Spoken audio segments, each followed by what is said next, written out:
Thank you.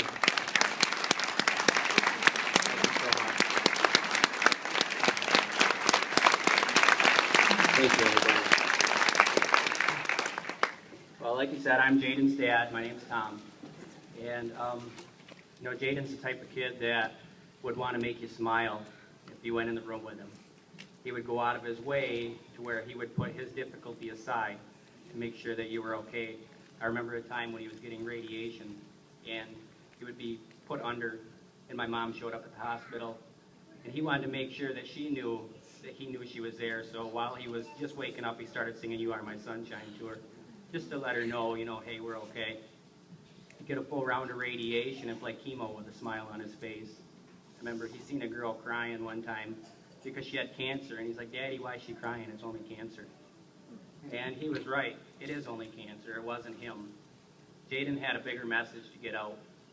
I was at work one time feeling sorry for Jayden. I was thinking, I have the child with a disability. Is he ever going to grow up, fall in love, get married?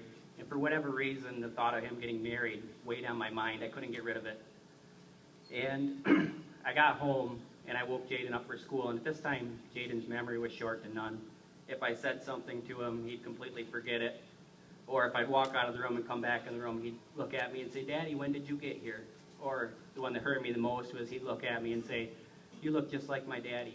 So his memory wasn't there, but he did tell me one time that I understand everything that's going on around me, just words don't come out right. So with that being said, when I got home, I woke Jayden up. And the first thing he said to me was, "Daddy, I'm never going to get married." And my heart sunk because I didn't tell anybody that. And I'm thinking, why would he that has hardly any memory know what I was thinking? And I asked him, "Why would you say that, buddy?" And he looked me right in the eyes and he told me, "God needs me more. I was your angel before I was born." And I didn't know how to take it, but I took it with great respect. I ended up sending Jayden to school.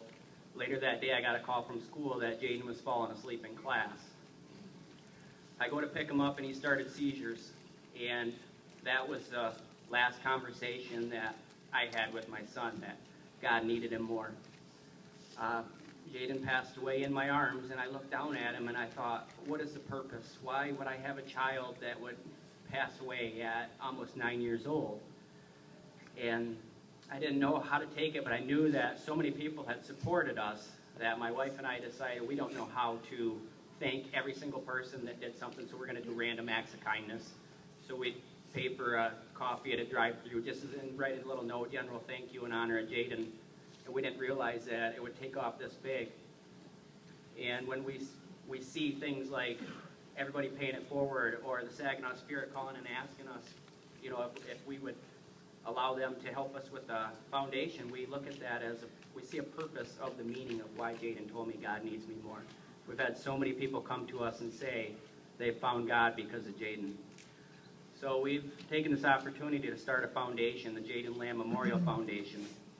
And what our foundation is, what our goal is to help a family that's been in our situation. We know the hurt they go through of losing a child, but there's really not a lot there for parents that have lost a child. So we want to change that. And we have picked a family, and I'll tell you a little bit about the family. It's Dwayne Jogger is the father, and he has a son named Wesley. And Wesley was born on 6/3/2004. He died 8/19/2012. Wesley was diagnosed with medulloblastoma, which is a similar disease like Jayden had. August 31st, 2008 is when he passed away. He doesn't remember what life was like before cancer. Wesley had cancer for just shy of 4 years. He passed away at the age of 8.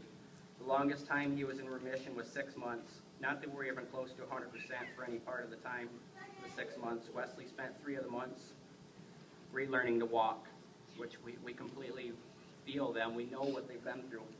For initial treatment, they stayed at a local hospital. After he relapsed through treatment, they spent much time in New York, and they were AirTran Elite flyers. What 6-year-old do you know that's a premium flyer on any airline? After New York, they went to St. Jude, and after St. Jude, they went to Helen, Dubois, Michigan, where they went home. What life's like without Wesley? Well, it sucks. No parent is going to